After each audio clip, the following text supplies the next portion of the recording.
Hello friends, welcome to ஜோஸ்கை channel. இன்றைக்கி நம்ம ஜோஸ்கை சேனலில் மஷ்ரூம் பிரியாணி எப்படி செய்கிறதுன்னு பார்க்க போகிறோம். மஷ்ரூம் எடுத்துக்கோங்க.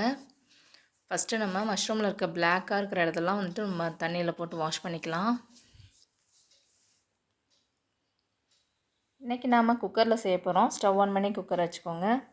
1 டேபிள் ஸ்பூன் நெய், 1 டேபிள் ஸ்பூன் எண்ணெய், 2 பிரியாணி இலை, 3 பீஸ் பட்டை, 1/2 டீஸ்பூன் பெருஞ்சீரகம், வாசனைக்கு தேவையான பொருள்லாம் ஆட் பண்ணியாச்சு. நல்லா வதக்கிக்கோங்க.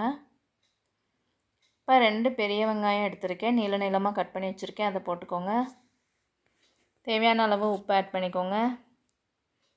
வெங்காயம் நல்லா வதங்கினோன்னு இஞ்சி பூண்டு பேஸ்ட் 1 டேபிள் ஸ்பூன் ஆட் பண்ணிக்கோங்க.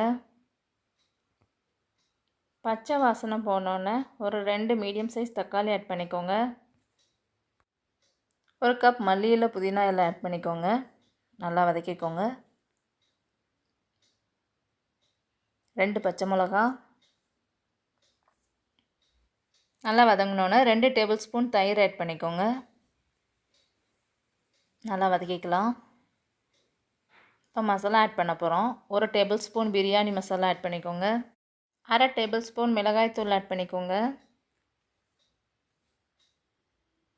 நல்லா கிளறி விட்டுக்கலாம். தேவையான அளவு உப்பு ஆட் பண்ணிக்கோங்க. அடுத்து நம்ம மஷ்ரூம் ஆட் பண்ண போகிறோம். 2 கட் பண்ணி வச்சுருக்கேன், நம்ம அதை ஆட் பண்ணிக்கலாம். 2 டம்ளர் அரிசி ஊற வச்சுருக்கேங்க. 2 டம்ளர் அரிசிக்கு 4 டம்ளர் தண்ணி ஆட் பண்ணிக்கோங்க. இது நான் ரெகுலராக யூஸ் பண்ணுற சாதத்துக்கு யூஸ் பண்ணுற அரிசி தான் யூஸ் பண்ணியிருக்கேங்க. நீங்கள் பாஸ்மதி ரைஸ் யூஸ் பண்ணுற மாதிரி இருந்துச்சுன்னா 3 டம்ளர் தண்ணி ஆட் பண்ணிங்கன்னா போதும், கரெக்டாக இருக்கும். உப்பு நல்லா கரெக்டாக இருக்கான்னு செக் பண்ணி குக்கரை க்ளோஸ் பண்ணிக்கலாம். மிதமான சூட்டில் ஒரு 3 விசில் மட்டும் வைங்க, கரெக்டாக இருக்கும். கிளற விட்டுக்கோங்க. சூப்பராக ரெடி ஆயிடுச்சுங்க மஷ்ரூம் பிரியாணி. நீங்களும் இதே மாதிரி கண்டிப்பாக ட்ரை பண்ணி பாருங்கள். இந்த வீடியோ உங்களுக்கு பிடிச்சிருந்துச்சுன்னா ஜோஸ்கை சேனலுக்கு சப்ஸ்கிரைப் பண்ணுங்கள்.